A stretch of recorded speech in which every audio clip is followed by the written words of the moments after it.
Itong si Chris Rosales ng San Miguel Beer ay isa doon sa mga players na nababanggit madalas na baka i-trade na nila para makakuha ng isa pang point guard. Maganda naman ang pinapakita ni Rosales pero gusto raw ng San Miguel na itong si Tyler Tio ang ma-acquire bilang sabihin nating isa doon sa mga top guards.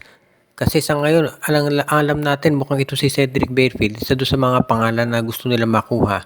Pero baka maunahan daw sila dyan ng NLEX at Meralco.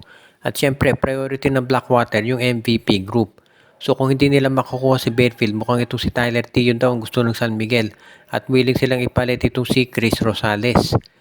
Itong si Tyler T yun, matagal-tagal na yan dito sa Phoenix at sa totoo lang, napabalita na to na malilipat sa San Miguel mga 2 seasons ago pa. Sa hindi malamang dahilan, hindi natuloy. So ngayon daw baka matutuloy na at itong si Tyler Tio ay mapupunta na sa SMB kapalit nitong si Chris Rosales. Gusto ko lang linawin na ito hindi pa 100% confirm dahil merong mga lumalabas na balita na baka naman ang SMB daw pag-isipan na instead na si Rosales baka si Wamit Yongson ang kanilang ititrade. So may mga posibilidad pa na mabago to pero sa kasalukuyan mas matunog yung pangalan ni Rosales. Sa ngayon kasi itong San Miguel Beermen, parang nakita na nila na ang kulang na lang talaga dito sa kanilang lineup ay yung point guard. At hindi naman kasi po pwede na 41-year-old Chris Ross ang kanilang aasahan buong conference at Commissioner's Cup. Si Chris Ross ang gusto ni Coach Leo Austria ngayon i-reserve na sa playoffs at sa finals. Kaya nga naghahanap sila ng ibang point guard na magagamit. At yan ang dahilan kung bakit mukhang nakikita ng SMB ngayon na kinakailangan talaga na kumuha sila ng isang katulad nitong si Tyler Tio. At kung ang magiging kapalit niya si Chris Rosales o si Wamit Yongson, ay willing at ready naman daw ang San Miguel Beer na ito ay gawin. Kaya ongoing ang pakikipag-usap ngayon nila dito.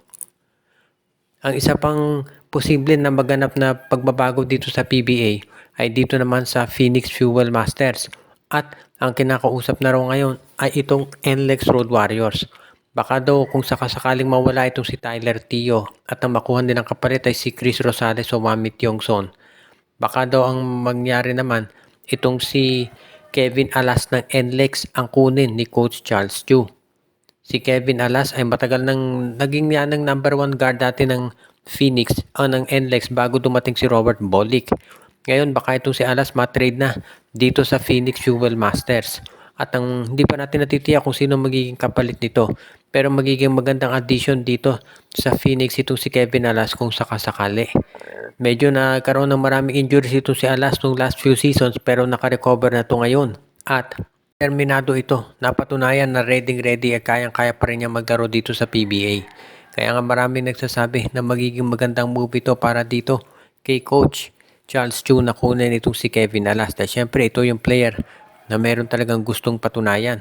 Kaya nga masasabi talaga natin na magiging isa dito sa magandang sabihin nating mangyayari dito sa Phoenix Fuel Masters yung makuha ang nabanggit na player. Kung sakasakali, pwede na talaga nating makita rito na magiging isa dito sa mahuhusay na mga manlararo ng Phoenix itong si Kevin Alas. Ang posible lamang na makapagpatagal dito sa trade ay kung sino yung pipiliin kapalit. Siyempre dyan magkakatalo talaga yan. So sa ngayon, iyan ang pag-aaralang mabuti nitong management ng Phoenix pati na rin nitong NLEX Road Warriors.